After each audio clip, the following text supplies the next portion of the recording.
Hello everyone. Thank you so much for being patient with us. My name is Candy J. We'll be taking you through the Flutter Engage Africa.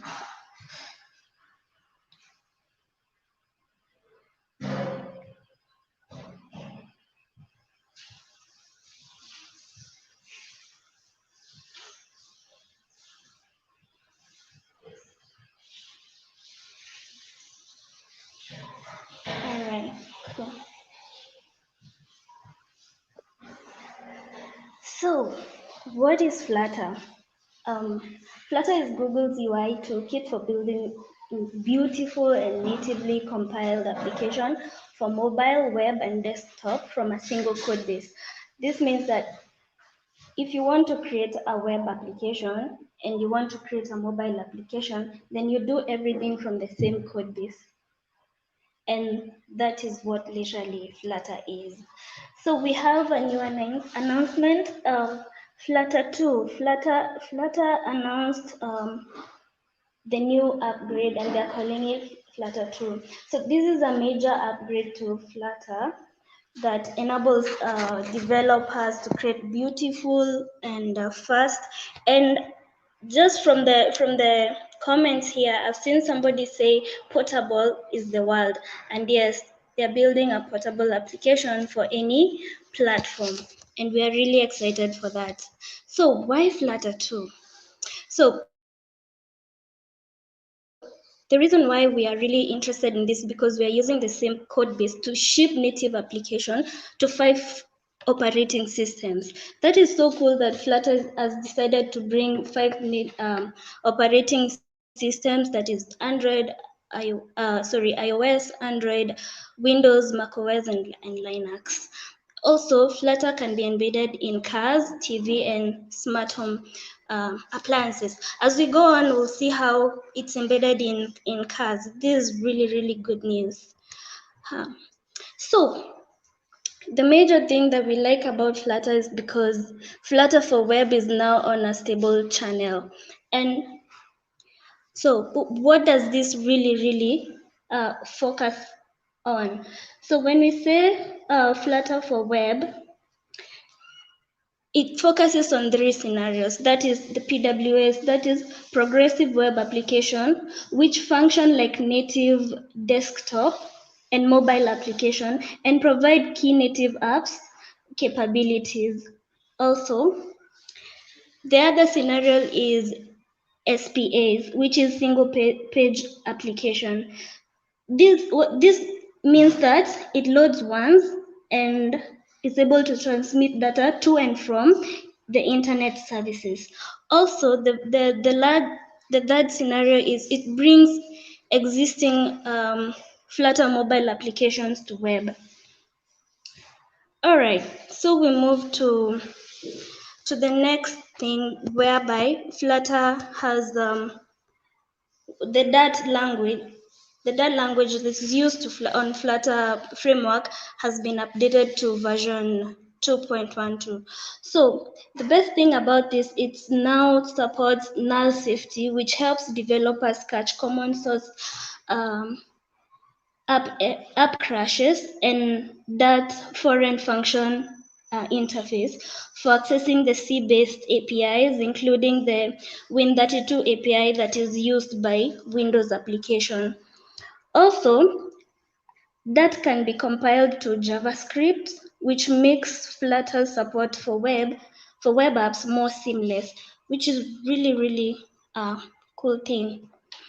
Also, another thing in the web thing, when developing for web apps, there are 2 renders in the web. That is the HTML renderer and the Canvas kit renderer. So the good thing about the HTML renderer is it is optimized for size and compatibility,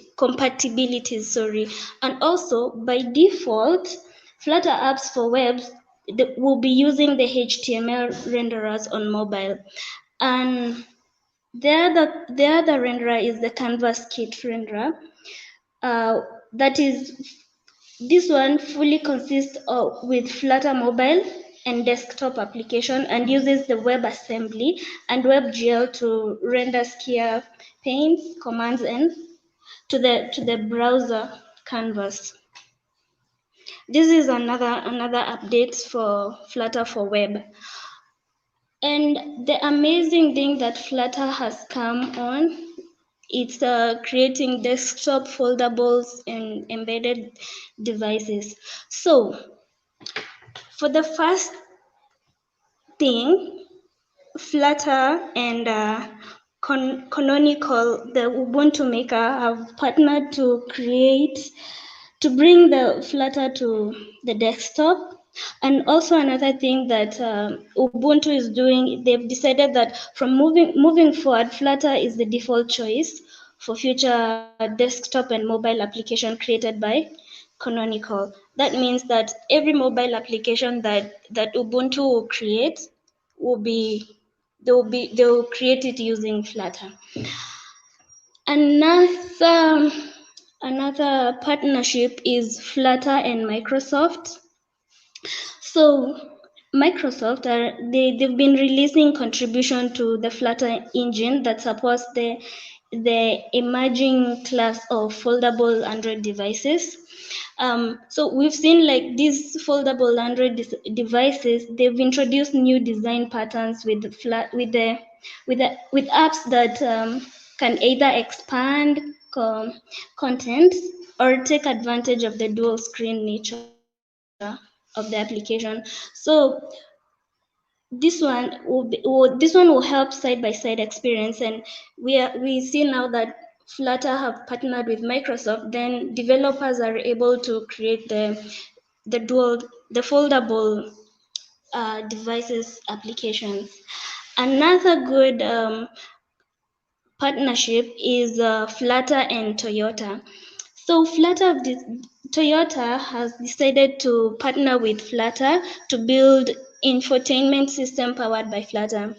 The reason why they chose Flutter is because of its high performance and consistency of experience, fast iteration and developer ergonomics, and smartphone tier touch machine mechanics.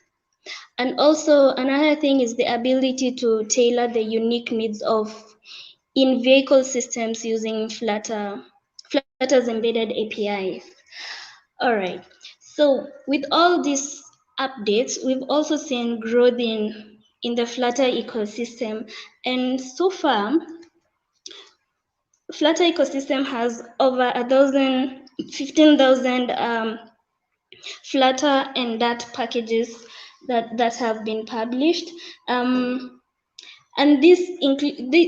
they come from big companies like Amazon, Microsoft, Adobe, Alibaba, eBay, and Square. We see like really serious developers are publishing good packages out there. Also, another release is that the beta release of Google Mobile Ads for Flutter.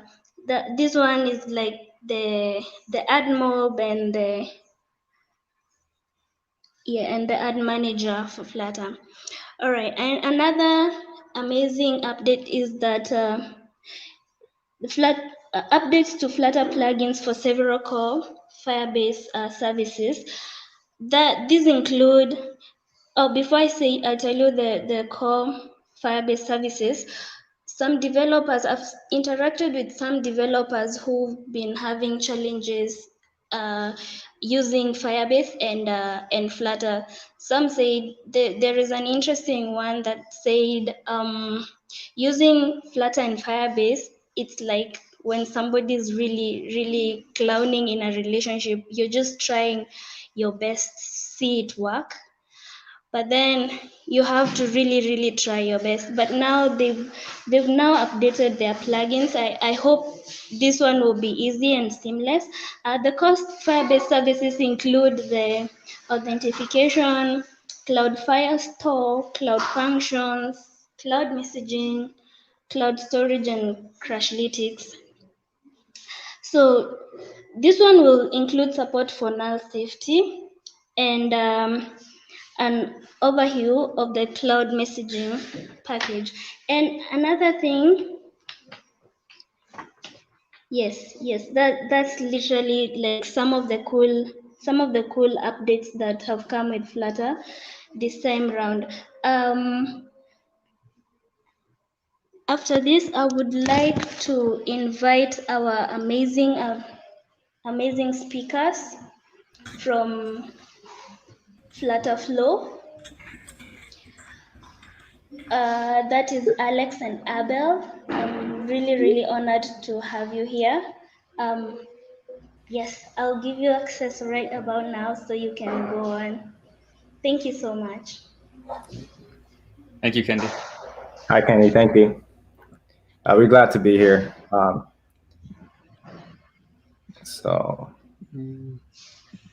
Cool. Alex? Yeah. Can you see all this? Okay, I think am I presenting? Can you see it? Yeah, we're going to do some presentation. Alex needs to share his screen. Yeah. Oh, you can see my screen right now. Okay, let me try. I tried to share screen. All right, folks, this is the first time we're doing this stream. Oops, no.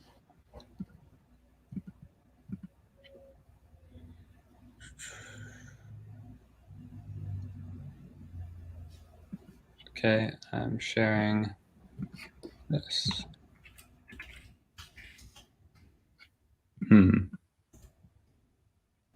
Doesn't let me try sharing. Yeah, you can try it. Doesn't seem to be working for me.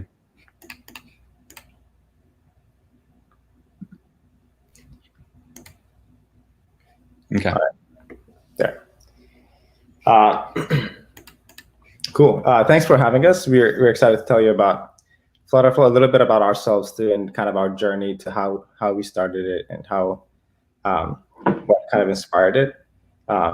Alex will kind of go first, giving a little background. Yeah, I'll just give a little background about myself. So I actually grew up in the United States. My father came here when he was 20. His family is Afro-Caribbean, so he came from Panama, and before that, his family's from Barbados and Jamaica. So I, grew up, being really interested in kind of math and physics, and didn't really start getting into programming or computer science until college, actually. So I came out to California for university, and didn't take my first programming class until I was about 20 years old. And at that point, once I had my first taste, I loved it. And I decided this is actually what I want to study, and continued down with that, and was lucky enough to sometime after college land a job at Google, which is a dream job basically. And that's where I met Abel, and he can tell a little bit about his background. Yeah, I had a slightly different route. I was born in Addis, Ethiopia. Actually, when I kind of joined this, the community, what happened is I saw the Flutter Devs Kenya had tweeted something that I was following them, and I reached out to Eric and I told him, hey, I grew up next door in Ethiopia because Eric is from Kenya, and I said, we're building this thing, Flutter Flow. Do you want to check it out and kind of give us feedback? And the community is so helpful.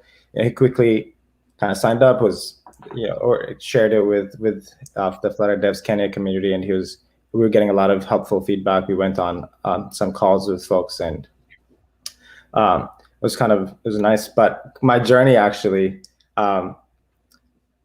I kind of, now it's different. And when I started, I was about 10 or 11 years old, and kind of by happenstance ran into coding. And the way that happened is my dad decided to take night classes in computer science, just kind of out of curiosity. He didn't really do much with it, but I ended up with like a C++ programming book and like a Turbo C++ compiler on this like very old desktop that we had back, in 2000, late 90s, early 2000s. And then, back then there weren't a lot of communities to support like coding in Ethiopia. And so it was just early internet is where I found a lot of the resources, kind of given I fell in love with it.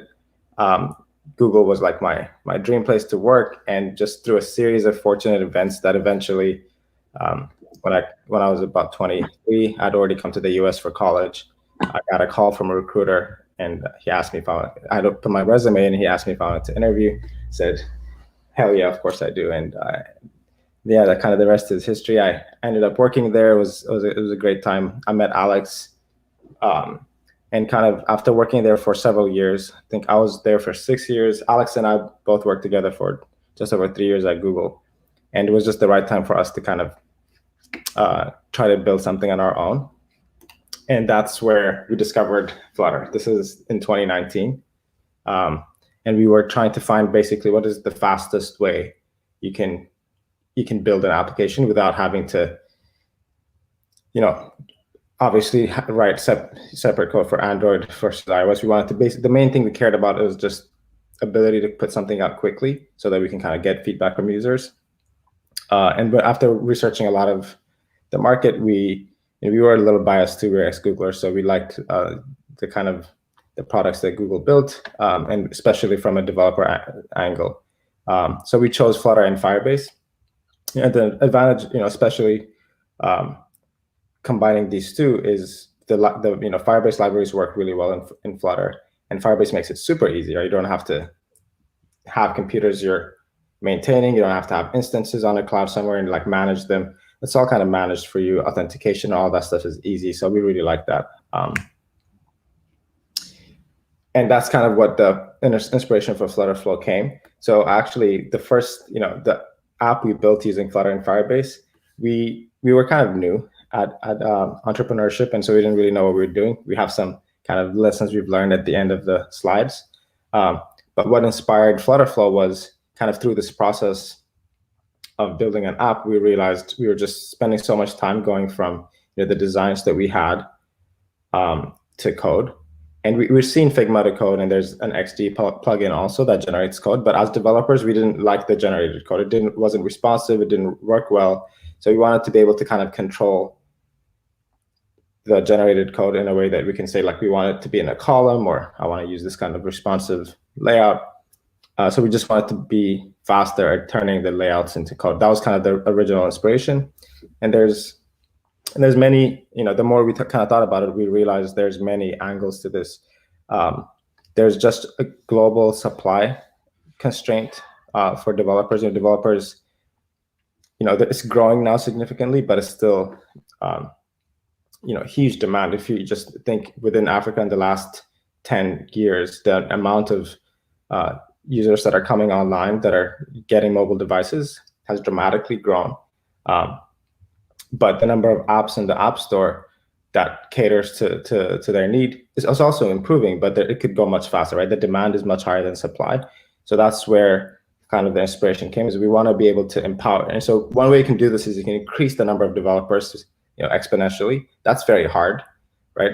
I mean, the communities that we have here, they help, but you need 1,000 times more, or 10,000 times more, and that's very hard. So instead, one thing you can also do is you can make developers a lot more efficient.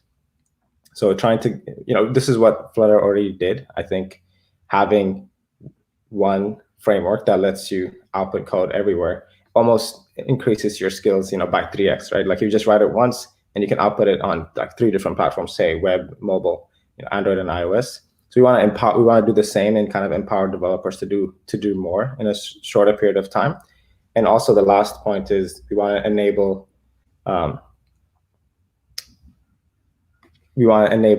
people who don't necessarily know how to code to do some of the work there. So there are some simple apps, for example, which you don't necessarily need to write a lot of code for. If it's very informational, so you should be able to kind of use a drag and drop builder to build such apps. And so Alex was going to show you a demo. Let's see if we can kind of make that work. Alex, if you can try to maybe share. Yeah, I'll try to share again. It wasn't working before, so I'll just have to, let's see. Okay, let me try this.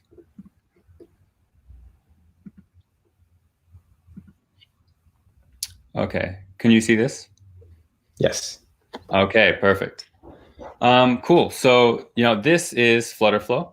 As you can see, I already have a lot of projects here. What I'll do is I'll start with one of our sample apps.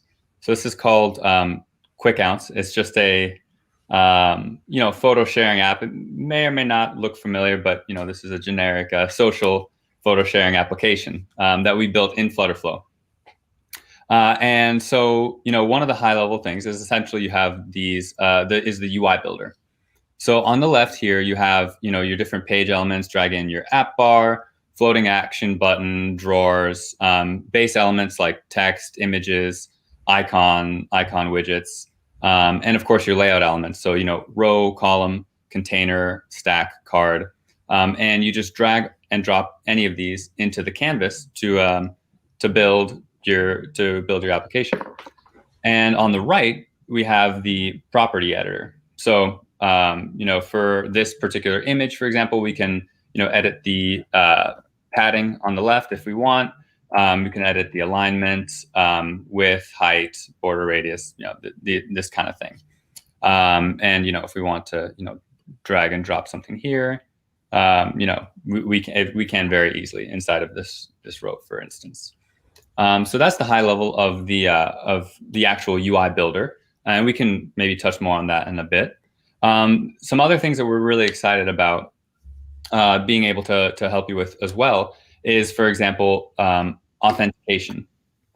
So as we said, we love Firebase, and we wanted to make it super easy to authenticate with just like a simple drag and drop and a couple of actions in the UI builder, and have it, be done ready out of the box, so you don't have to mess with anything.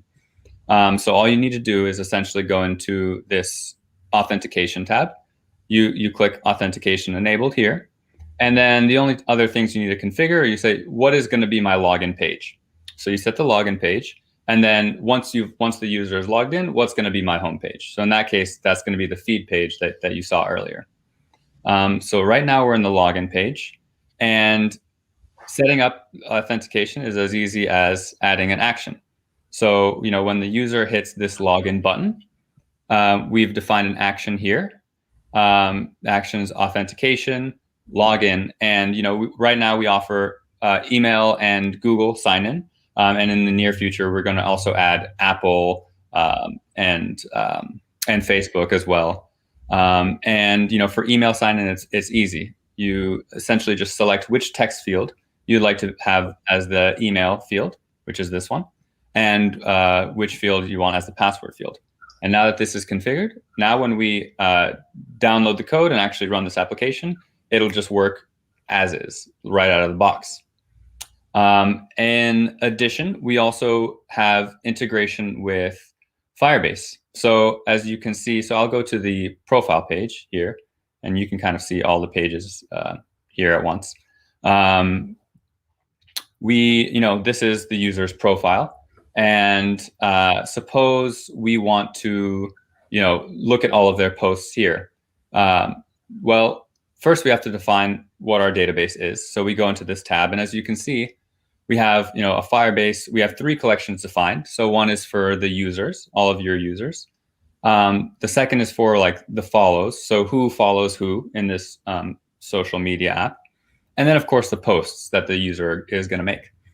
And here we've defined all of the different fields that you might want. And this is where, we find a schema is really useful for building apps. And so you can define kind of your schema here just by adding a field at a time. Now back in the UI editor, if you want to, for example, say here, you want to display all of the posts for the user.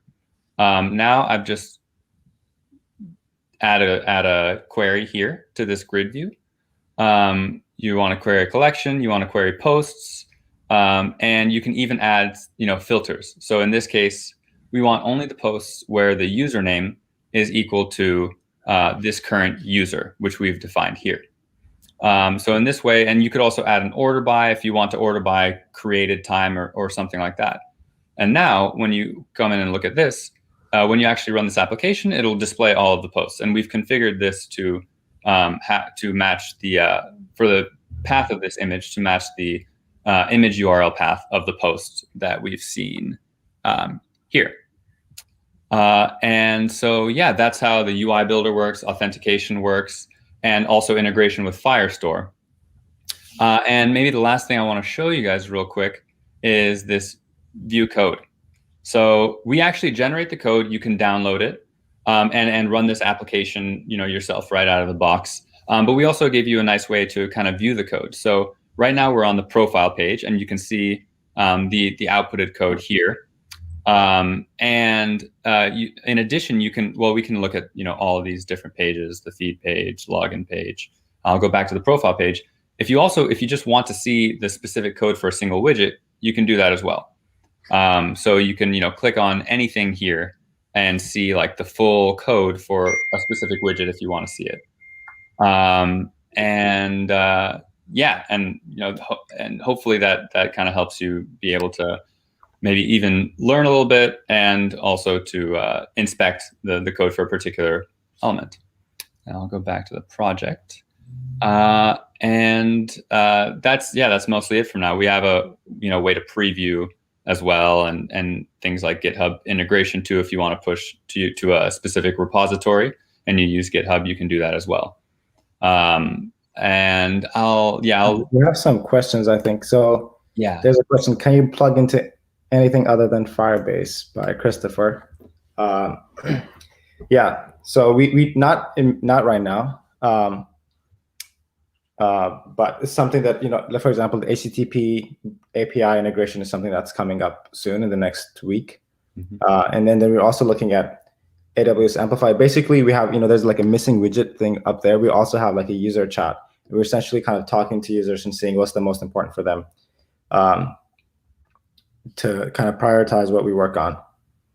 But yeah, we plan to support more backend solutions. There's also plugins. So we don't, and we do plan to integrate like bringing in Figma designs into Flutterflow, so you can easily import all the colors and the fonts, etc., or any assets that are contained, to be able to kind of drag and drop easier. But yeah, we're not gonna. Yeah, we're probably not integrating to like allow annotation of designs. Maybe I misunderstand the question, but Alex, yeah, that makes sense. Okay.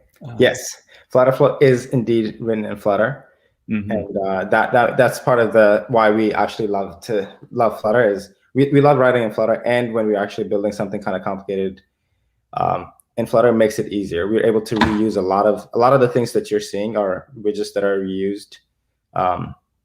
And also part of the rendering makes is easier, because we're just building on top of Flutter. Like the fact that Flutter goes to mobile and web is what makes this easier than if we're, let's say, doing it in React or React Native or something like that.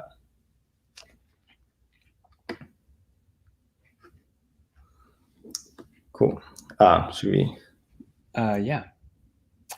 I'll stop presenting. You can go back to the slide. Yeah, so there's one more question. Is can we then deploy for web? So we are only supporting. So we're only supporting mobile. These are both the same questions. We support only mobile right now, but it's actually relatively easy to use the generated code in more than mobile. We wanted to kind of focus on what we feel like is kind of missing now, because with tools like Webflow, it is definitely easy to drag and drop and build websites, but we do intend to support web and desktop in the future. I can kind of go back to share my screen.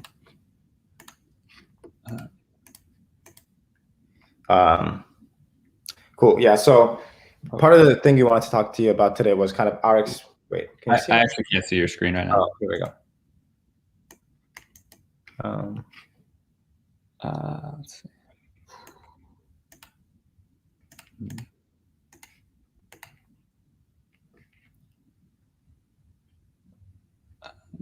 Yeah, I see it. Would be great to have a feature to import designs into Flutterflow, XD design. Yeah, so importing both XD design and Figma designs into Flutterflow would be something we want to do. We are trying to share our screen and put it on Yeah, I'll try. Oh, there you go. Cool. So we also wanted to, we know some of you here are founders or entrepreneurs, and some of you are going to be entrepreneurs or work very closely with startups. So we wanted to share some tips we learned from, at least from our last company, where we kind of learned the hard way. If you don't focus and do the right things, it's already difficult to do a startup. So, it can be all kind of summarized in this one short phrase: make something people want. And that's the kind of the famous YC slogan. Y Combinator is like a accelerator here in Silicon Valley. So let's kind of talk about what are some of the mistakes that we made, and we want to kind of share our lessons. Is we last time around, not for Flutterflow, last time around we built too much before we validated. So what this means is don't go into too deep on a vision or an idea before you know that users want it. And also something that's hard, kind of in the same spirit, is launching too late. A lot of the times, like when we launched Flutterflow first, and some of you who've tried it very early in kind of late last year, you might have noticed it was a lot of features are missing. I think today still there's a lot of things that are missing, and we're going to improve. But if we launch it early, we can get feedback. We can at least know what direction to go from users, as opposed to us kind of saying, I know exactly where this thing should go all the way. Do talk to users, talk to customers. Like that's the most, you're building this, when we're building this, we're building it for you. We want to make sure that it's almost like a superpower tool that we want to give to users. So we want to make sure that we're talking to you and we're learning what you want.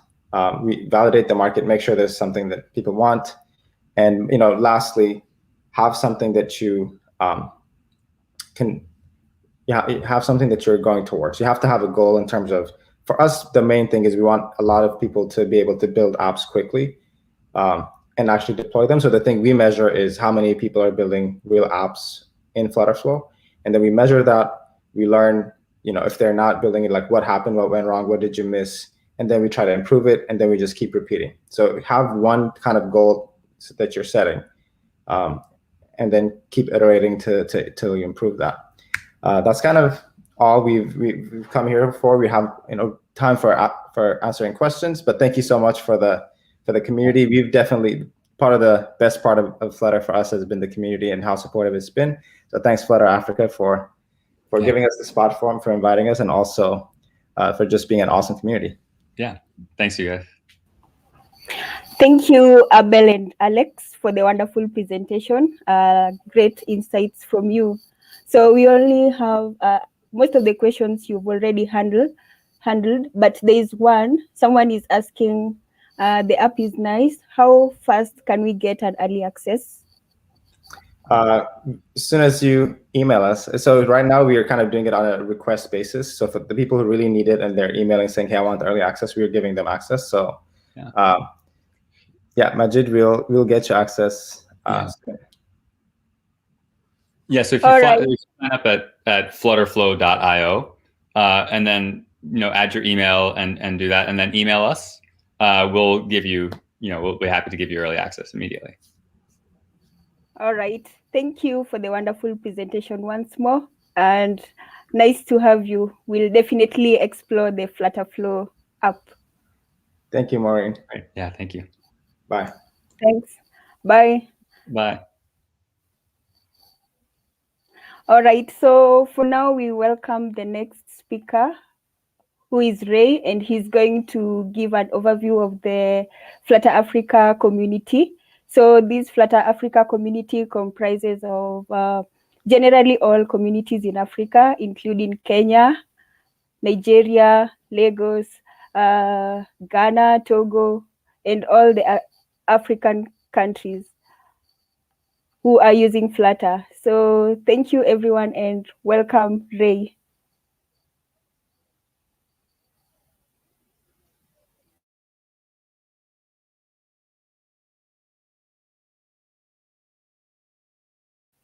Hey, Ray, if you can hear us, you're on mute, so please unmute.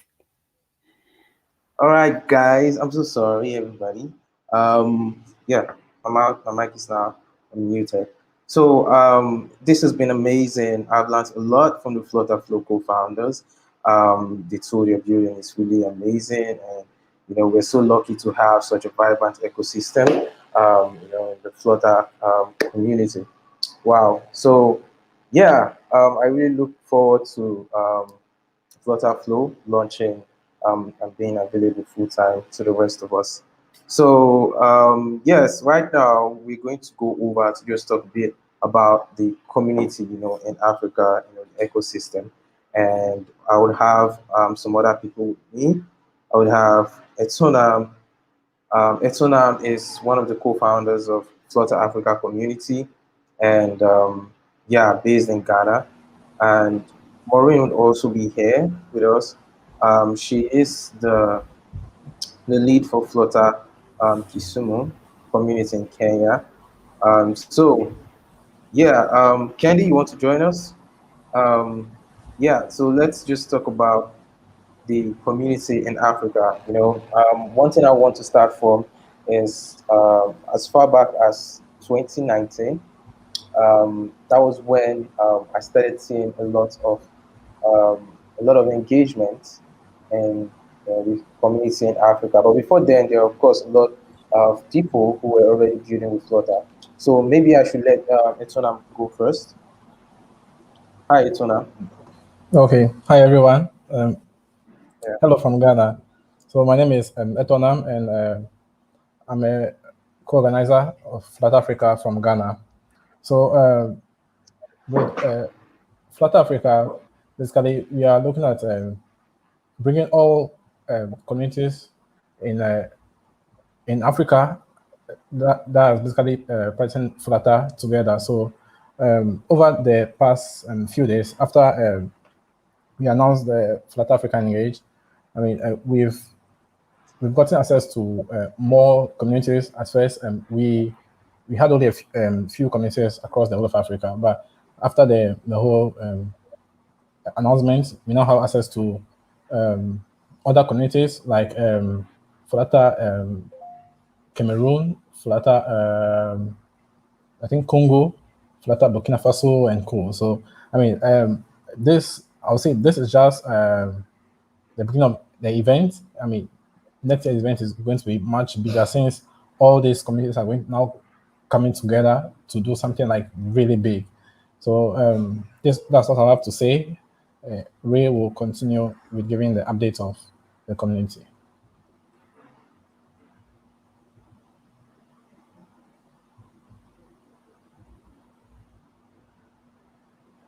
Awesome, Etonam. Etonam, like you said, is Flutter a co-organizer of Flutter Africa community from Ghana, and he has really been a force, towards the spread and adoption of Flutter in Africa. Speaking as someone who has worked with him closely, and there are a lot of people like that. Sometime last year when there was this heat, I think there was something Tim Smith, the product manager of Flutter, classified or categorized as the Flutter World Cup Africa, Flutter Africa World Cup. So it was a very fun time, and it was really cool to see a lot of people, do something with Flutter. I think I would want to share my screen at this point. Let me see how fast I can get my hand on this. Okay, so we literally had a lot of people in Flutter repping, saying, in Africa, repping Flutter, saying, yes, we do have Flutter developers in Africa. And some of them, some of what happened then made it to one of our posts on the Flutter Africa Medium. So if you're not following us on Medium, Flutter Africa on Medium, that might be the opportunity for you to do so. So we had a post just showcasing some of these wonderful and amazing works from developers in Africa, building with Flutter. So I want to share, yeah, I want to share my screen right now. Let me see.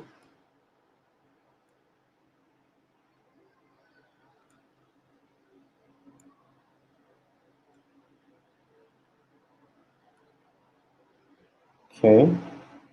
So what I want to share is actually I want to share a sample from a meetup with Tim Sneet, from a fireside chat with Tim Sneet sometime last year.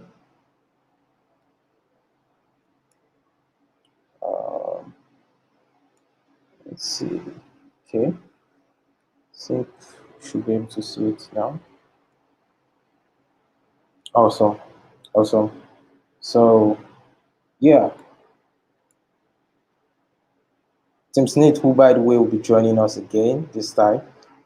Yeah, so these were some of the highlighted programs, that made it to the Flutter Africa World Cup, as it was called, sometime last year. We had a lot of people designing amazing desktop experiences, mobile experiences, and even web experiences in Africa, showcasing the capabilities of Flutter, and it was such an amazing time. And as someone who was actively part of that, I was really astonished, and I was happy to see the level of adoption and growth in Africa for Flutter. Sometime during Tim's session, fireside chat with us, he did share something. He tried to let us know that, yeah, like seriously, between some point in late 2019 to 2020 of last year, that um, Flutter adoption in Africa has been quite amazing. So we had like some geometric level of adoption, amongst users in Flutter, and that's something that makes us as a community really, really happy. And yeah, I could go over this, but we probably don't even have that much time to talk about it. But it's just to go and showcase that when people do make contributions, when people try to showcase themselves, others see it and get inspired and decide to pick it up as well. And and Flutter has really been of amazing benefits to a lot of developers in Africa. I know so many people myself who has gotten jobs. Some people switch jobs from something they were doing before, and their salary like gets like 10,000 times more. Yeah, it gets it gets that high. In Africa, a lot of people have been able to increase their salaries, have been able to find better job fulfillment, and Flutter is just one of the most amazing ways you could ever, venture into programming if you're a newbie. And if you're already programming, I mean, the developer community is beautiful. The framework itself is amazing, and the Flutter team just keeps surprising us every day with amazing new features. I mean, we could all agree, especially after listening or watching the Flutter Engage event. So I'm really excited. I'm really excited for the growth of Flutter in Africa, and I really look forward to a lot more communities, coming up, and a lot more people adapting and picking up Flutter as well. So hi, Maureen, Candy. Do any one of you have maybe a success story to share about your community? Something you want us to know about? Yes, sure. Thank you so much, Ray. When we started Flutter community in Kenya, we were just 3 people. We were the country mentor called Denise Ryungu, myself, and Eric Muli. At that particular time, we were really scared because none of us, Eric and myself, we hadn't run any community. We were totally new, but then we took up the challenge. That was back in 2018, and we did our first Flutter event in collaboration with Android 254 at iHub Kenya. We had like 18 members join. I think that was a really nice start. And then after that, in 2019, we decided to go on our way, and we decided to be independent and start running our communities by ourselves. But we are really grateful for amazing communities in Kenya that helped us. That is Android 254 and Kotlin Kenya. They really showed us how to go about everything, and we moved from having very few developers from our meeting to having a very large um, group of members, and we see every day we are growing.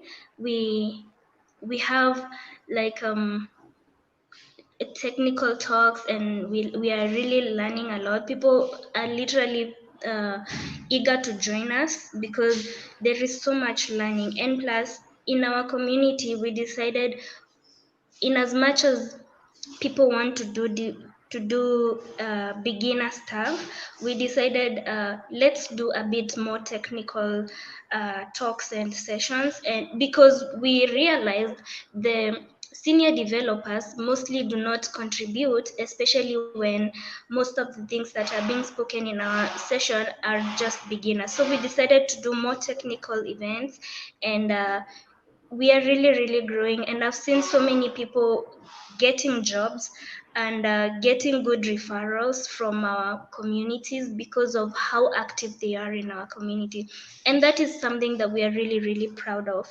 And also, we've grown from being 3 guys who are organizing to having 3 more guys in our organization team. That's why we are able to like run seamlessly. Also, we are really grateful for Nile. She reached out to us, and she's been really giving us good support. And I'm super excited that we are growing, and people are really excited and learning from us. Thank you, Ray.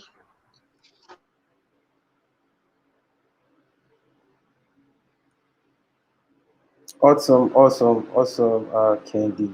It's really cool to know that your community was able to make such tremendous growth within that period of time, and things like this just make us happy. And of course, we have the amazing Google community, the Google ecosystem, the developer relations, people like Tim Sneet and Candy. You know, the whole Google ecosystem is just amazing. They're always there to provide support, and it's definitely something that inspires the rest of us, you know, to even want to give back a lot more to the framework that has helped us in one way or the other. So yeah, nice one, Candy. I'm wondering, Maureen, do you have something about your community as well you would want to share? Thank you, Ray. I'll just do it briefly. So a lot has been said, especially by Candy. So I'm a community organizer for Flutter Kisumu. It's a growing community, and what I'm proud of is we keep on improving. We currently hold monthly meetups where we invite awesome speakers to come and speak to our community members.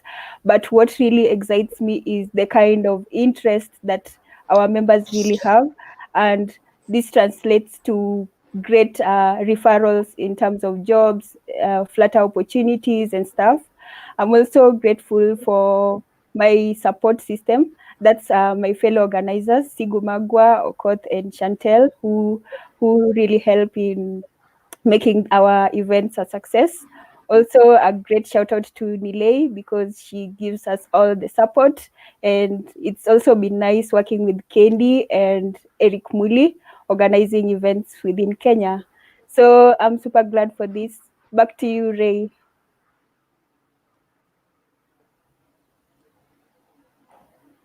Awesome. That's really awesome, Maureen. I'm happy as well that Kenya has had such a tremendous growth. Okay. So yeah, I guess that's it for the overview on Solar community in Africa. Right now, I would want to move to Candy.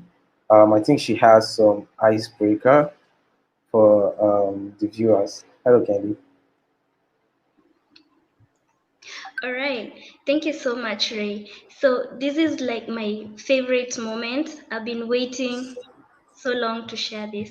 So we're going to play a very interesting game. This is to show you guys how well you know your Flutter. I will be sharing my screen. The game is called Kahoot.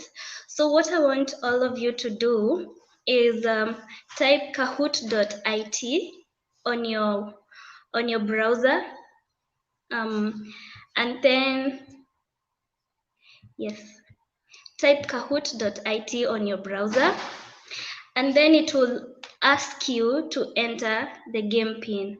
So when asked to enter the game pin, please This is the game pin. This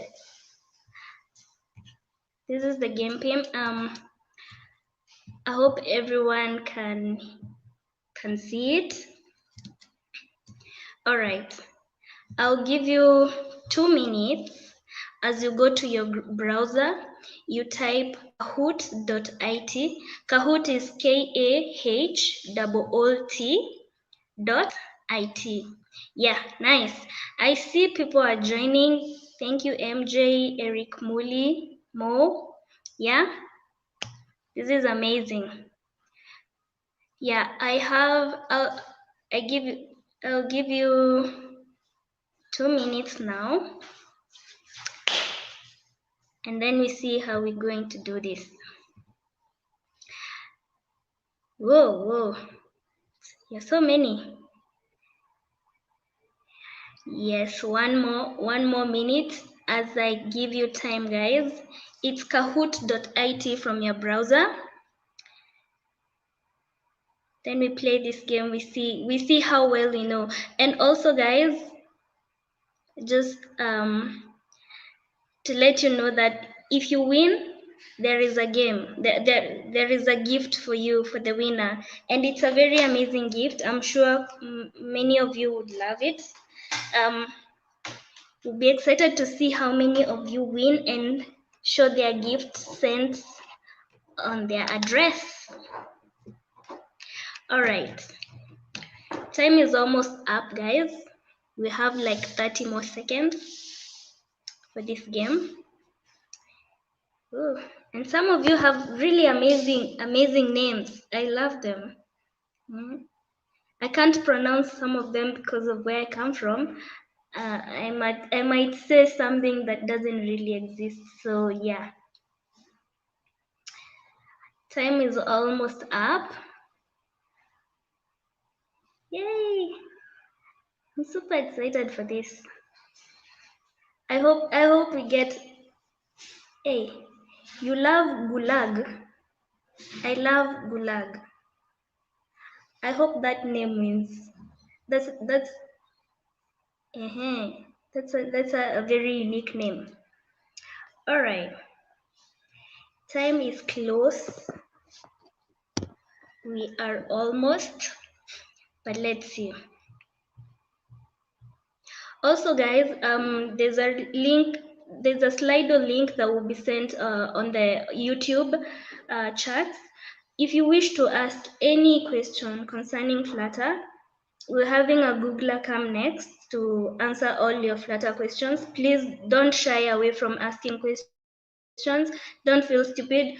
There is an anonymous name that you're given if you do not wish your name to be displayed. So you'll be given an anonymous name so you can ask your Flutter questions. Do not feel bad about asking easy questions. All right. I see more people are joining when we are almost starting the game. Yeah, now we are safe to start it. I believe now it's a good time to start the game. All right. Here is an amazing thing that we are going to do. So, are you ready? Question number 1. Who created Flutter? Is it Microsoft? Is it Facebook, Google, or Oracle? Who created Flutter? Whoop. And answers are coming in like crazy. Candy, I want to answer. Can I participate? Sorry? Can I participate as well? Whoop. Yes, we have 15 got it correct. 1 got it wrong. Guys, Microsoft, no. All right, let's go to the next question. Aha, amazing. The second question, which was the initial name for Flutter? Which was the initial name for Flutter? Was it Skia? Was it Sky? Is it Hummingbird? Was it that name? Yes. More answers? Please answer the right answers. Ha! Somebody said hummingbird. Amazing. Let's see. We see Muli Eric is on the top. All right. The third question. Which Flutter event is usually held in December? Which Flutter event is usually held in December? Is it Flutter I/O, Flutter Create, Flutter Day, or Flutter Interact? Please give me amazing answers. Do not let me down on this. It's Flutter Interact, guys. There is no Flutter I/O. It's only Google I/O. Flutter Day. I see programmers, you're coming up quite fast. The fourth question is, there is a dash for that in Flutter. There is a dash for that in Flutter. Is it dash? Is it lab? Is it test? Is it widget? Which one do you feel sounds more correct when you say there is a T for Flutter? Let's see. Yes, there's a widget for that in Flutter.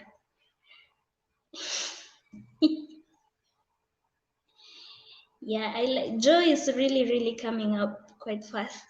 Okay, which Flutter command will be deprecated and will be removed in a future version of Flutter? So if you want to see this, if you have your terminal on, you can actually run this command and you see this line. Yeah. I'm actually giving you free answers here. There is this command that you run. Yes, that's correct. The Flutter Create,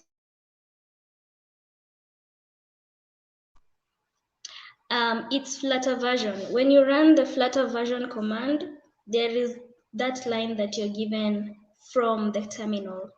Which of the following is not a type of test in Flutter? This should be very interesting. There are three major types of test in Flutter. Which one among all these is not a type of test in Flutter? Give me the right answers, guys. I see guys are really answering quite fast. I'm impressed. Yes, Flutter testing. There is nothing like Flutter testing as a type of Flutter of testing Flutter. Mo is ahead of Eric Muli. Which programming language does Flutter use? This one, everybody should get it correct. You all need to get it correct, please. Which programming language does Flutter use? Let's see. Amazing.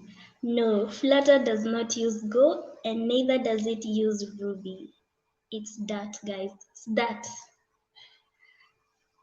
Awesome. Nice questions. Let's see. Question, which command checks your system environment and displays a report of the status of your Flutter installation? 98 or 99% sure, or at least 100% sure that every Flutter developer has run this command. Please give me a right answer. Do not let me down, guys. Do not let me down. Amazing. Yes, it's Flutter Doctor. When you run Flutter Doctor, it's able to give you, it checks your system command environment and tells you what versions or everything you're running on. All right, question number 9. Which function takes the given widget and makes it the root of the widget tree? Which function takes the given widget and makes it the root of the widget tree? Let's see. People are answering slowly here. I'm sure some of you are Googling. Do not Google. We only have few seconds for this. Yes, guys. The correct answer is run up. All right, let's see. Eric Muli is on top of the scoreboard. Mo and Joe, you're coming up. Does Flutter use systems OEM widgets? This should be a very easy question. Super easy. Does it? Does it, guys? Does it? Let's see. Let's see. The correct answer is false. No, it does not. I'll give you a task for you to go and check what that means. So next time you may know what it means. All right, question number 11. What is the name of the dot Macaut? If I pronounce this name again, I'm going to say my own things, but yes. Tell me, guys, I'm so sure if you follow Flutter tweets, this should be a very easy one. Is it dash, hummingbird, dashlet, flutter, bird? Correct. The correct answer is dash. The blue bird that I thought Maureen had it right now, but no, it's called dash. All right, I see Mo has come to position number 2. Programmers, you're going to position number 4. I'm impressed. Question 12. Is Flutter a hybrid technology? Is it, guys? Is it a hybrid technology? Or is it not? All right, let's see. Let's see. Impress me, guys. Give me a right answer. Make me happy. False. Flutter is not a hybrid technology. It is not. Correct. The next question is question number 13. What is the current version of Flutter master channel? What is the current version of Flutter master channel? Yes. We have 5 more seconds. If you can Google that, if your internet is fast enough.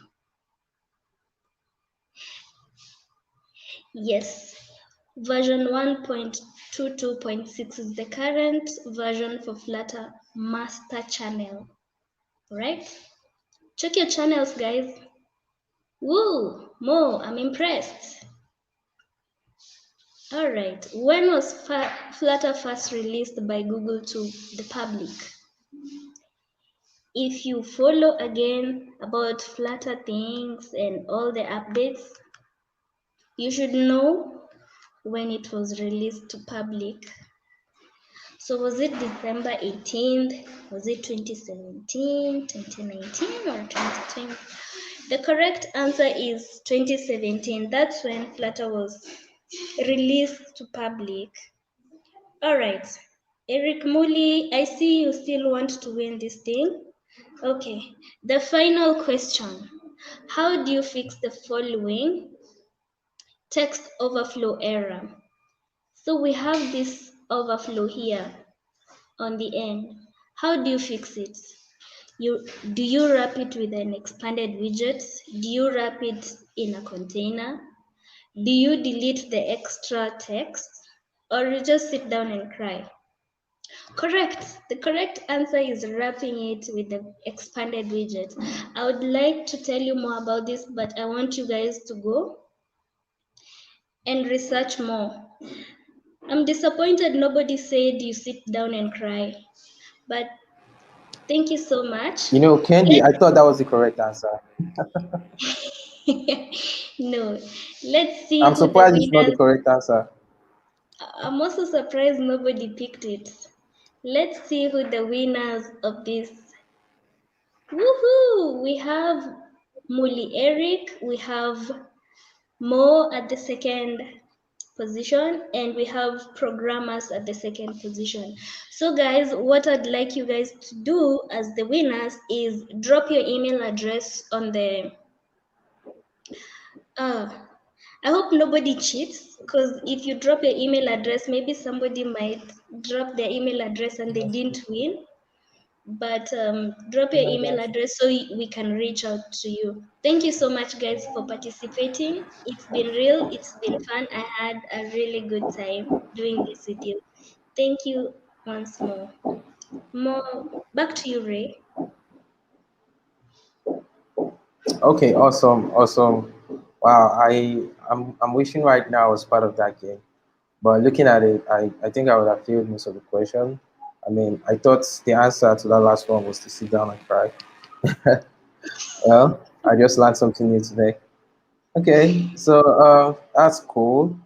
We're expecting to get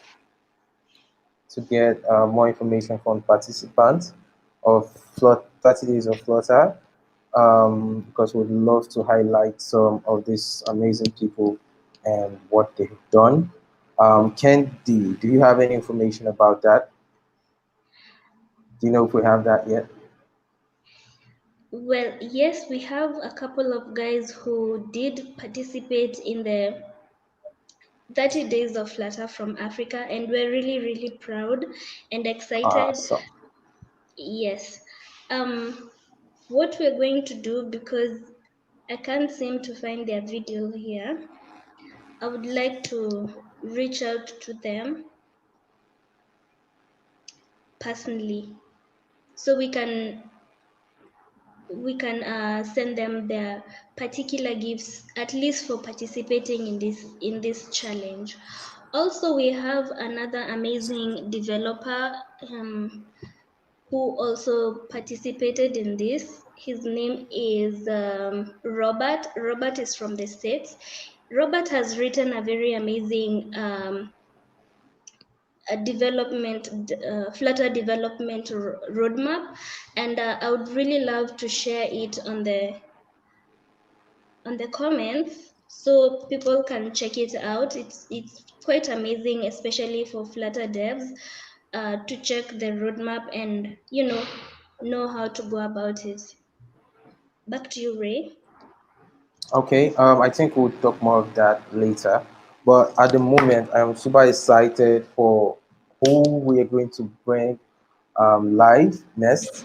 I mean, this has been someone who have been a major source of inspiration to the rest of us in the Flutter community, especially in Africa. And yeah, he's been there to give us whatever support we needed. He's always assured us of that. And it's with so much honor that I want to invite no other person than the only Tim Sneed of Google. Hello, Tim Sneed. Hi. Hi, Ray. How are you doing? Hi, Candy. Hi, I'm Maureen. awesome. Super to see you all. Hey, Otoman. I'm super awesome. I'm super awesome. We're all doing great, I think. So I still remember the last time we had you doing one of the episodes of Flutter Affairs. I mean, that was still it's still very memorable to this day, and we got to learn a lot, you know. And in case you don't know who Tim is the director for product management for both Flutter and that at Google. So if you have any questions about Flutter, more general questions, he's the person that was probably is the perfect person to answer it for you. Okay. So yeah, we're super excited. So how have your day been, Tim? Yeah, of course. It's been fantastic. Thank you so much for having me. I am just honored to be able to join you all. I've been watching some of the sessions up till this point. I am blown away by the Flutterflow demo. That's the first time I've seen a full demo of Flutterflow, and it's testament, I think, to the power of Africa. There's just so many cool things that come from different parts of Africa, and those two have done some great things. They've really sort of achieved a very impressive piece of work there. I loved watching some of the different groups. I know, so many. It's such Africa is a huge continent, and you are all spread around across many thousands of miles, and so it's fantastic to see you all joining together through the joy of this showcase. And wow, that game, Candy, that's the Kahoot game looks great fun. I'm not sure I would have got 15 out of 15 myself, but yes, yeah, it's so much fun. But yeah, I really just wanted to say thank you to all of you for having us. Thank you for your commitment to Flutter. Thank you for the growth of Flutter in Africa. It's been wonderful to see. I was just looking at the statistics. I think you shared the growth of Flutter Africa users. And that was, I think, when I chatted with some of you in August last year. So 6 months later, I'm pleased to say that the Flutter Africa community has grown by about 65% since that point, looking at anything. So there is continued huge growth, and I'm just excited to see what more is coming. I think you are still the early people, and there are many more people to join us. Okay. Yeah, thank you very much, Team Snit, for making for putting us on the globe, and also for discovering more developers from Africa. So here is the QA section. So there are a lot of questions. Most people are asking about Flutter, like. We get a lot of questions, and I wish we have all the hours, all the minutes to answer all these questions. So my question will be coming from an Anon. We say, will Flutter run on other Debian-based OS like Fedora or just Ubuntu? Do you get that, Smith? Yeah, I got you. Yeah, so so today or this week we announced with Canonical that Flutter runs on Ubuntu, but that is not just is not the only Linux platform that it runs on. The work that Canonical have done is just for Linux as a whole. Wow. So there are two ways to get it. If you're running on a different platform, most Linux platforms support the Snap Store, and that is something that is like an app store for installing Linux applications. And so if your Linux distribution has the Snap Store, you can just run snap install -- classic Flutter or something like that is the command. And that works on any platform. But you can also just run the git clone and clone the Flutter installation just like any other platform. So it's very straightforward. And Ubuntu are not just working on their distribution; they're working on Flutter for Linux. Okay, yeah, great. My second question is coming from another Anon, which say, what does Null Safety in that mean exactly? Like, they really want to know. I know there are a lot of YouTube tutorial talking about that Null. So they want to know what this really means. Yeah. So Null Safety is a solution to a problem that many developers have experienced for many years. And that is that languages typically support the notion that variables can have a null value. And that's something that has some advantages, right? There are times where you want to say, for example, an integer, it might have 10, might have 20, or may have no value, and we want to put null to make sure that people understand that this integer has no value. We don't know the value of it. And that's great sometimes, right? Sometimes you are, doing a web call and you get a response back, and you get an error message. You don't want to say the value of the integer is 0 or 20 because that implies a meaning. You want to say the value has null because that means we don't know. We don't know what the answer to the question is. However, that can cause a lot of problems when you're not expecting a null value, when your code is written on the assumption that there is no null. So what Dart has done in this case is to be much clearer about being able to express null ability, the ability for it to include null as a choice. So you don't have every variable to have a null in it. You can choose that variables must have a value, that they cannot be a null value. And that's what null safety is. Lots of languages include some support for this now. Kotlin supports null safety.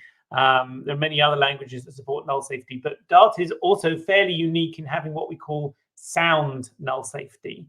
And what sound null safety means is that the variable type itself includes the notion of whether it can have a null or not, even at runtime. So many languages that support some notion of null safety, it only applies during development time. For example, with Kotlin, Kotlin supports null safety, but the JVM on which Kotlin runs does not support null safety. And so once you're running your code, you're not able to make sure that is the case. Now, they do a great job of protecting around it, but that's sort of something that's fairly unique about Dart. There's a couple of languages that support sound null safety, and Dart is one, Swift is another. But that's something we see as a great feature in Dart that hopefully will also encourage other languages to adopt the same feature. But the purpose of it, if you're a Flutter developer, the reason for null safety is that you should get fewer red messages on your screen, fewer of those messages that say, null reference exception, we don't know what to do with this, because it will reduce the number of errors in your code. We will know more about your code and help protect your code from those kinds of errors. Thank you, team, for responding. There are more questions. So these ones, I think we would have started with this one. This is the most basic question. So the question goes by, why Flutter? Someone is someone is interested to know, why should someone get started with Flutter? Well, I'll answer that on two levels. There's the technical answer, and then there's the other answer. The technical answer is because we think you should use Flutter because it gets you the chance to build apps for everybody. You can build your apps once, and you can reach every user, whether they've got a Macintosh or a PC, whether they're running Android or iOS, whether they have Linux, whether they're on a Chromebook. We want to get you all to be able to build apps so that everybody can use them. And to me, it's particularly important because for this community, because I have seen so much creativity coming from Africa, and I want to see your apps on a world stage. I want to see you making money from Americans and from others who might want to buy your application. And I want to see people build beautiful experiences that solve all those problems. Then the second half of the question, I think, is why Flutter is because of you all. You are a fantastic community. And as developers, we need each other. We need each other to be successful. We need each other to grow and learn. And if you're starting out with programming, if you're learning a new platform, I would want to be surrounded by a warm, welcoming community. And I think Flutter Africa is the Caribou community. You are the people who bring in a lot of warmth, and you look after each other. And so I think this is a great place for people to spend time. Okay, All right. Thank you very much, Tim, for that answer. So there is another question. I am sure this from an Android developer who use Flutter for Android app. He asks, how can we reduce Flutter app bundle size for release? Yeah, how can we reduce the bundle size for release? So the smallest Flutter app that you can create on Android is about 4 megabytes in size. That's about as small as we can get. And when you compile an APK, an Android app, you'll see that inside it, if you're building a Flutter app, there's a file called libflutter.so, and that is the Flutter runtime, if you like. And that includes some things that are important for Flutter. That includes things like the text stack and the graphics stack. It includes some a garbage collector for being able to do things like create objects and delete objects and things like that. So that includes a small amount of runtime logic. And we've been working to try and make that as small as we can, because the smaller the better. But that is about as small as a Flutter app can be. And then beyond there, the rest is your code, right? Your code, your image assets, any fonts, any other things you add to your app. And so the answer to the question, how do you reduce the bundle size, is firstly make sure you're running the release mode, not the debug mode, which is the mode that is optimized for release. And secondly, at Flutter Engage, we introduced a new tool, the Flutter Dev Tools, that includes the ability to see everything that your APK is using. So you can use that to unpack your APK, and you can see there's the libflutter.so, and then here are your images, here is your files and your data and your fonts, and that will let you see how to optimize your app and the code within your application. So, for example, maybe you have an image that is too big, and you're only using the image as a small thing on your app. Then you don't need a big version of the image. You don't need a 2 megabytes image. You need a 50 kilobyte image, and so that's will help you find the right size.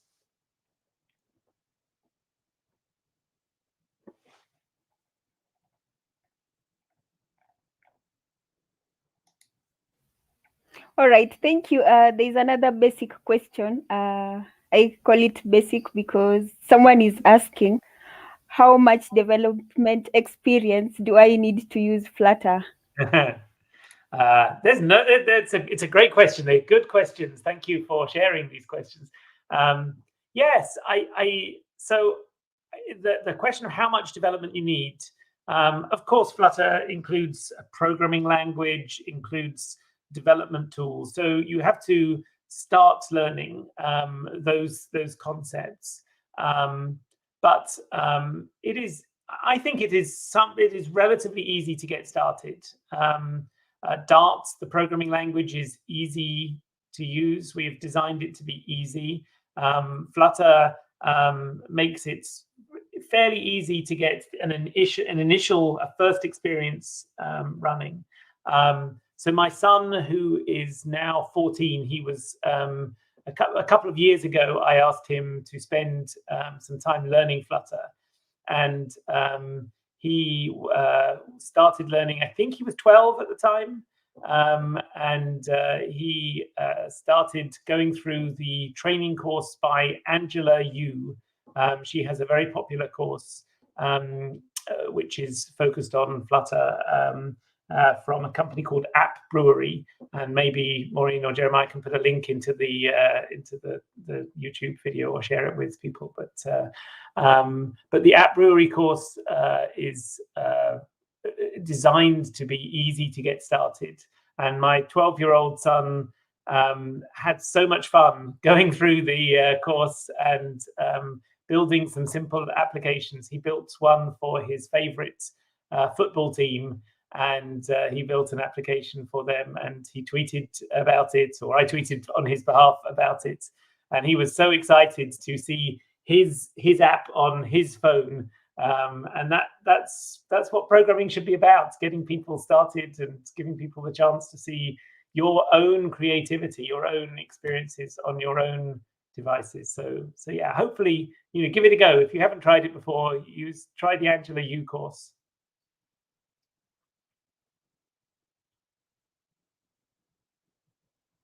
Okay, yeah. One question. So this question is it possible to customize the build that Flutter generates for the web? For example, the firing script file after the download of the HTML. Yes, you can. Thank you for the question. The way that this works is when you run now, when you have Flutter 2, when you do Flutter create, you get a web directory. Like in the past, you had an Android directory and iOS directory. Now you get a web directory, and inside there you will find an index.html file. And that file contains the core of the application. It also hosts the JavaScript file that initializes everything else in Flutter. By default, that includes things like PWA support and a fav icon, an icon to appear on the toolbar when you save it as a bookmark. But you can edit and change that file exactly as you want it to be seen, and that includes things like script deferral. I think there's a widget, I forget off the top of my head, but I think there's a deferred widget, or there's a way for you to explicitly say, actually no, I don't think it's a widget, I think there's a command in it. The best thing to look at here is the Flutter Gallery, and the Flutter Gallery includes an example of deferred widget, if I remember rightly, and that lets you say, for example, if I have 5 screens on my web app, I can load only the first screen and then show it, and then defer the other 4 screens until somebody clicks on them, and that will make that initial runtime faster.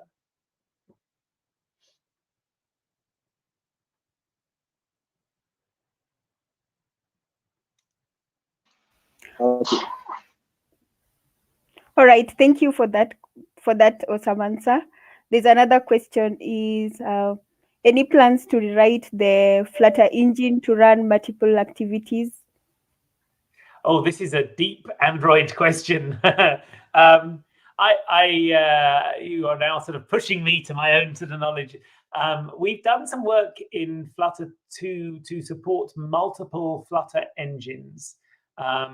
That's something that is typically seen when somebody has an existing Android app and they want to include multiple pieces of Flutter inside an app.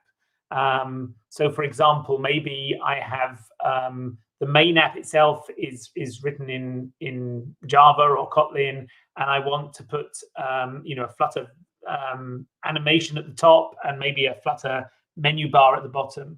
And in the past, that was very expensive. We weren't able to share the Flutter engine between those two things. So it was like you had 2 copies of Flutter in your app. And now we have better support for sharing.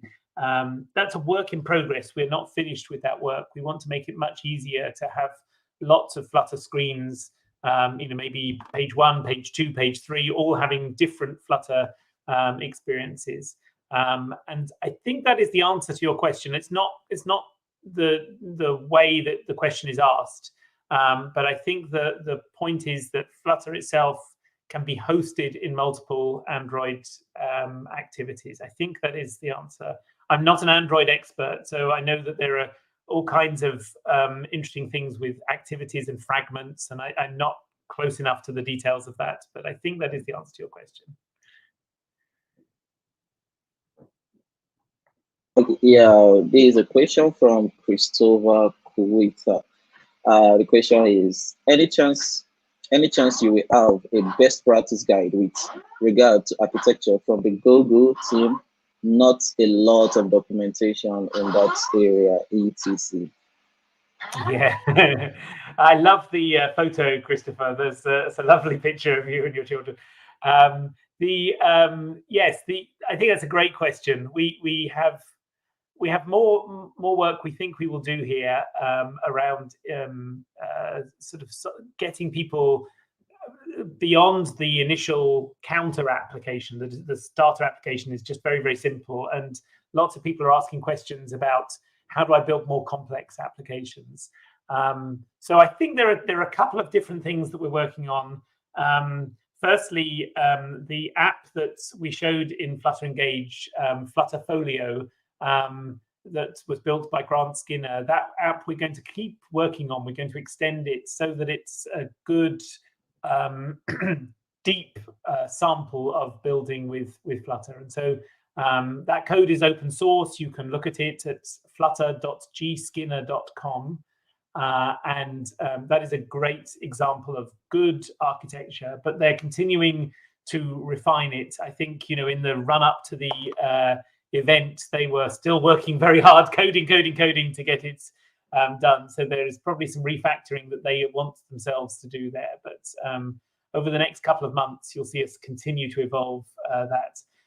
Secondly, Philip Hracek, who is one of our wonderful developer relations engineers, he's a colleague of Nilai's, is working on some more templates and more samples of architecture, and I think he is also planning to have something released in the next couple of months. So stay tuned. But in the meantime, look at examples like the Flutter Folio example.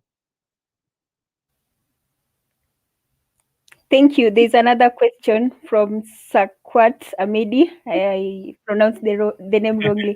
Regarding embedded devices, does Flutter work on Arduino? Ooh, that is a good question. I don't know is the short answer to that question. Arduino is super small, right? Those are those sort of embedded devices that are a small chip running a very sort of small version of sort of designed for things like microcontrollers and sensors and things like that.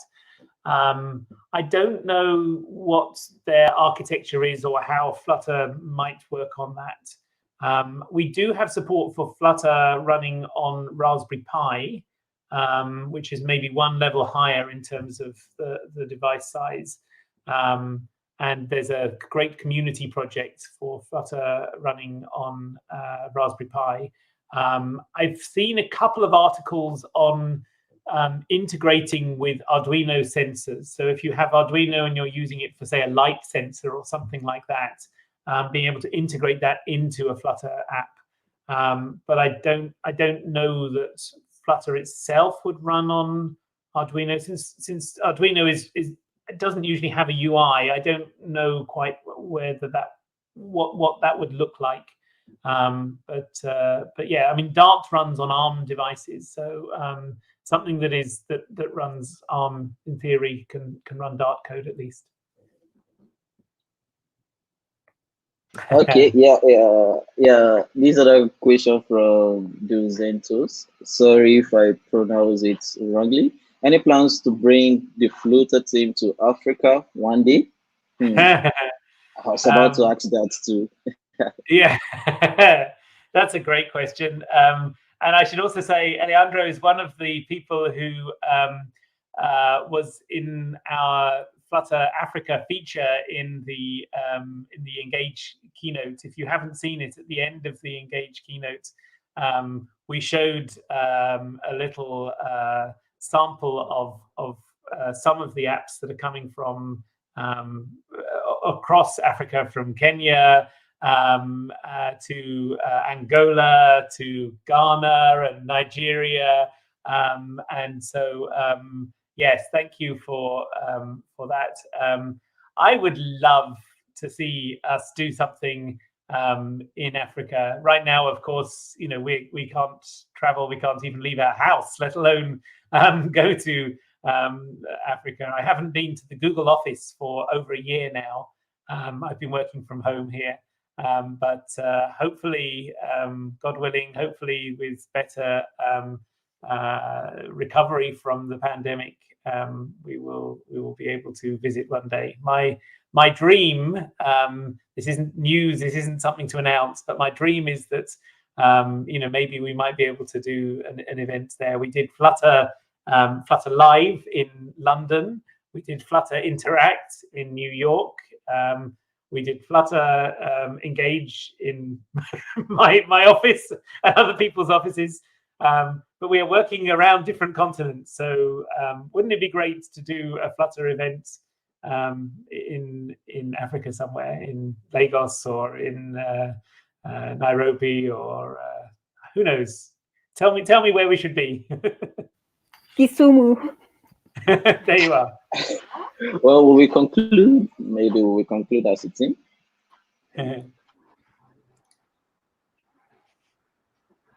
Yeah, there's another question from Igor or Igor.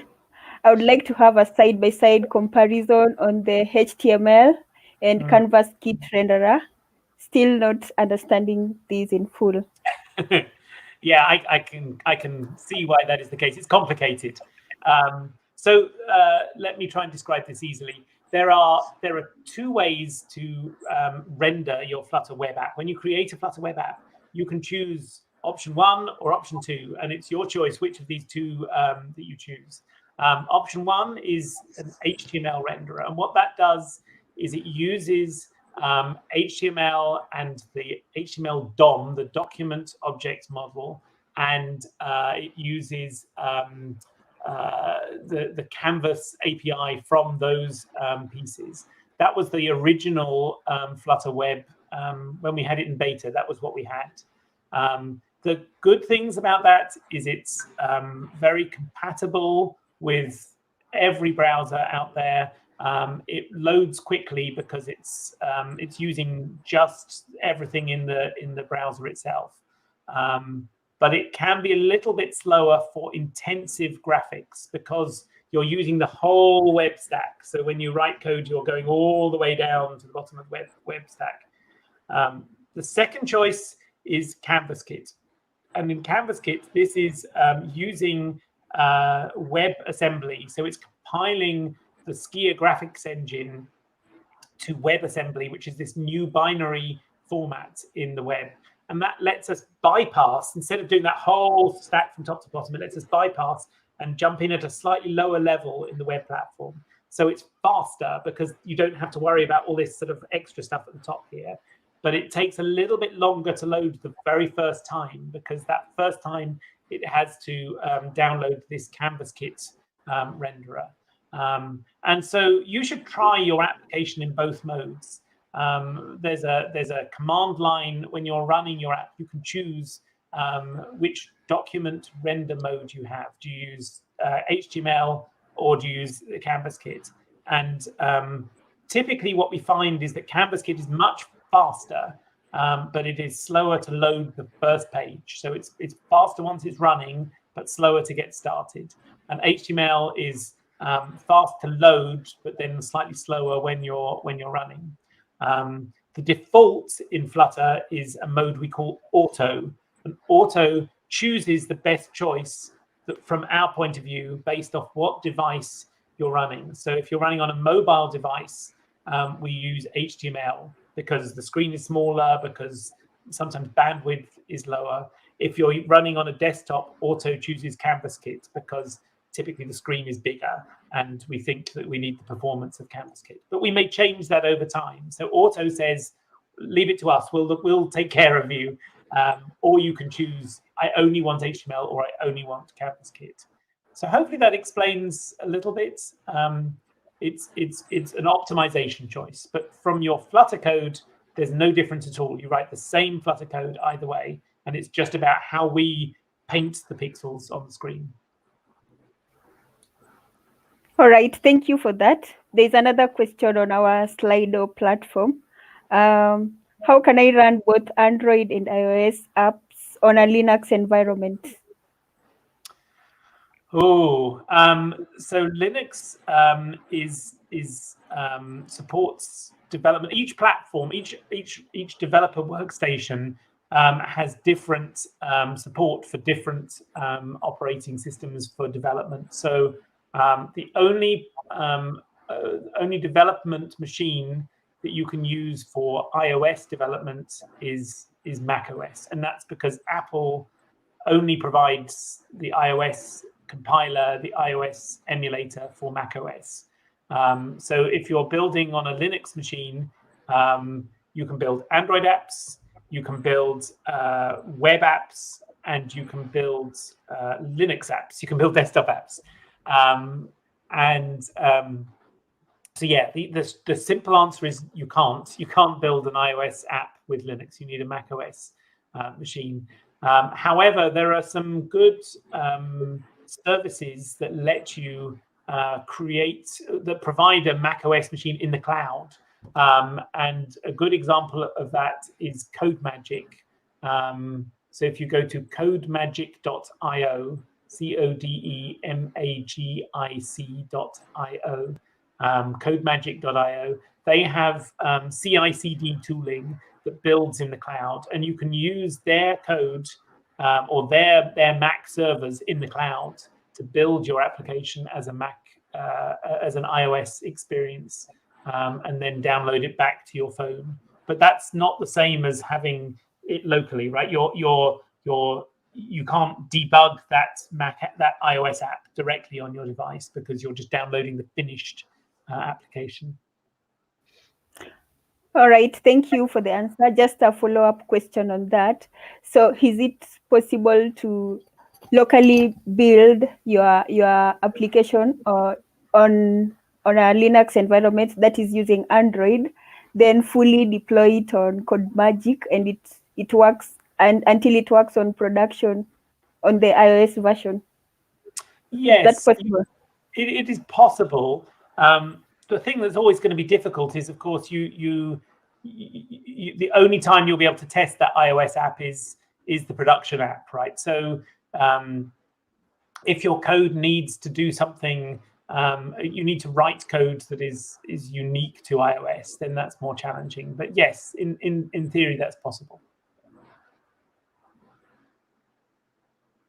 Okay, Thank you. Thank you very much for that answer. There is a question from the student that I just saw right now. Does Flutter come with dependency injection framework? Dependency injection. Flutter doesn't include dependency injection, but there are good dependency injection frameworks available for Flutter. Our general goal is to provide a small framework for Flutter to make the core of the product as small as possible. And the reason for that is we think it's good for people to be able to extend Flutter in different ways. And over time, we all learn, best practices. So, for example, state management is another example of this, where there have been a variety of different state management techniques available: inherited widget, block, provider, riverpod, mobx. And rather than us including one of those in the framework, meaning that only one can ever win, we think it's better to have a variety of packages in the package ecosystem. So pub.dev is of course our package ecosystem. And the dependency injection framework that I see a lot of people using is from Thomas Burkhardt, and that's called Get It, get_it, and that seems to be the most popular choice for dependency injection that I've seen right now. There may be some others that are popular. Thank you, Tim. One question from Slido is, when will we see Flutter for game development? Yeah, so game development is interesting. We've not ourselves invested a lot in game development as our goal. Our focus has been on apps, not games. However, we see lots of games being built with Flutter. So I think it's an area that's interesting to us. We don't have a lot of built-in support for things that people care about with games, like sprites or things like that are sort of designed around the game environment. But there are lots of word games and puzzle games and things like crosswords that are being built with Flutter. And very recently, I've seen, I'm just looking to see if they've actually released it, but there's a package called Flame which is a very impressive game engine built with Flutter. They're up to release candidate 7, so they look like they're pretty close to completing their V1 product. But if you go to pub.dev/packages/flame, FLAME, that has some really good tutorials. It talks about building casual games, graphics, scoring, packaging, and so that would be my recommendation for it. It'll be interesting to see how that develops over time, but that's something that we're also watching. Okay, Tim, thank you for that answer. One more question. What you guys gonna do about the conflict with some plugins in Flutter, where some plugins have conflict with another? Yeah. So one of the things that's interesting is, this has been a big release for us, right? The Flutter 2 includes some breaking changes, includes Null Safety, includes desktop web support, lots of new features. And so the plugin ecosystem is also moving across to this new version. So if you installed and you're trying to run your app today, day 3, I think, of Flutter 2 being available, the plugins are gradually moving forward. People just like yourself are starting to upgrade their plugins to Flutter 2. Most plugins have moved forward. There's a good number of plugins that have already adopted Null Safety. I think over 1,000 plugins already are designed with Null Safety in mind. But I think fairly rapidly you'll see that other plugins move forward. Practically, if you're using an app today and you install Flutter 2, and it'll give you that message, right? It'll tell you a detailed explanation of version conflict. And typically what I've found in my own experience, where there's a clash between these versions, there's 2 solutions to solve that. Excuse me. Solution number 1 is sometimes maybe you're using a very old version of a plugin in your app. Maybe the plugin, somebody built it 2 years ago and they just have not updated it. And maybe it's time to look at, do you need that plugin or not? Is it a good plugin? Or is there an update in your own plugin? And so maybe it's a matter of just removing that plugin or checking whether you really need it or whether there's an alternative that is more modern. The second thing is that you have this capability called Dependency Overrides. And what Dependency Overrides allows you to do is to say, ignore the version numbers on the YAML file, on pubspec.yaml, and you run this version anyway. So, for example, if you know that this plugin doesn't say the right version number, but it still works, you can use the dependency override section of pubspec YAML to say, run it anyway. And you may well find that works for you. So that's an override. But my hope is within the next week or so, this problem will gradually diminish because more and more plugins will support Flutter 2. Awesome. That's really awesome, team. In fact, I was trying to migrate a project earlier today to the new release, and I ran into such conflicts as well. And I'm very happy to hear your view about it. So yeah, this has been amazing. I mean, it's always amazing to have you, Tim, around. So we're definitely very happy that you joined us, and we're looking forward to a lot more relationship between the Flutter ecosystem and Africa. Okay, so yeah, this has been really, really amazing again. And want to thank you and want to thank the Flutter team that have very well supported activities around the world. Yeah, so you guys work. You're the modern day superheroes. Well, I want to thank you also because I work for Google. Google kindly pay me a salary to do this. You do this as volunteers. as part of the community, and I'm so grateful to you all. You make my day excited. I wake up on a Saturday and I'm excited to speak to Flutter Africa, because you make me feel like we are able to build a community, and that matters a lot to me. So again, thank you. I can't say thank you in every language. I have a little Swahili, but my sort of broader language skills are missing. But asante sana, and thank you, merci beaucoup, and I really appreciate everything that you all do for us. Awesome team. It's nice having you. Okay. So everyone, that has been Tim, the Director of Product Management for both Flutter and that at Google. It's been nice having him and every other speaker joining us. So let's say our goodbyes, Tim. Goodbye, Tim. Bye. Right. Definitely someone. Bye-bye. Thank you so much, Tim. Yeah. Okay, so this has been amazing. Candy, what do you think about the event we just had today? This event has been really, really a success. I'm super excited that we all collaborated. We gave each Flutter community in Africa a thing to do and to work on, and everybody did an amazing job. Congratulations to the organizers. Thank you so much, guys, for attending our session. Thank you for really asking amazing questions and making this very interactive. I'm really honored to be here with you and to host this meetup with you. Thank you, and thank you so much, guys. It's been real fun.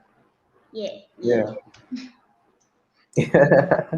And thanks so much to the viewers, everyone who subscribed to the YouTube channel, everyone who turned on notification reminder, everyone who asked the question. We all learn, and believe me, some of the questions that were asked, I was like, I'd love to hear Tim's view about this as well. So thanks to all of you and everyone that's seeing this right now. There are several ways you can be part of the Flutter Africa community. If you have a local community around you, try to join them in meetups, join their communication channels, WhatsApp, wherever they use. You can also join the Flutter Africa Telegram group, follow Flutter_Africa on Twitter, you get the information there. Just basically try to fix yourself somewhere, okay? And make sure you're part of the African community and the global community as well. It's been awesome. My name is Ray, and she is Candy. My name is Candy. Yeah, and this has been fun. I just want to, I want someone to come. I'm bringing someone up right now. Hi, Nile. Hi, oh my gosh, you caught me. Hi, Nile. You're live. No, I was Yeah, I caught you. I was in the backstage and I just wanted to say hi to the organizers, but I'm in live stream, right? Yes. Oh my gosh. Yeah, you're in live stream. This was totally unexpected. But thank you so much for organizing the event. It was awesome. So how do you feel about it? How is everyone feeling about Flutter 2 and this event? We are really excited and super happy about it. That's awesome. Thank you so much. And thank you so much for organizing this event. Because these events are very, very important for us, for Flutter team, because there is only so much thing we can do. Yes, we do those events, Flutter Engage, we do documentations, code labs, things, but it is not possible to reach out to talk to everyone, talk to developers in Africa about it or answer everyone's questions. So this is why these events are so important for us. And I know it's not easy to put together these kind of events. You put a lot of effort, and we see only 5 people here, but believe me, we had an email thread organizing this event. There are so many people. So thank you so much, all of you, for organizing this event. Thank you. Yeah, thanks so much, Nari, for always supporting the Flutter African community. Of course. All right, everyone. This has been really awesome, and this is me signing out right now. My name is Ray, lead organizer of Flutter African community. Etona, introduce yourself as we say our goodbye. Okay, Etona, co-organizer from Ghana. Candy. My name is Kendi, Flutter organizer from Kenya. Eric. Hi, hello team. My name is Eric Muli, Flutter organizer for Flutter Kenya. Hello. Maureen. Thank you. Hello, I'm Maureen, Flutter organizer for Flutter Kisumu, Kenya. Nice to be here. Yeah, I really wish we could just add a lot of people here as well. Okay, but Yeah. there are a lot of people who contributed to make sure that this happened. And shout out to Boris, shout out to Jacob, shout out to Rexford, shout out to so many organizers of Flutter communities in Africa. And this has been really awesome. Goodbye, everybody. Have a great day. Okay. Goodbye. Thank you, everyone. Yeah. Bye-bye. Bye. Bye. Also, thank you for keeping time. Yeah. Okay, goodbye, everyone. Goodbye.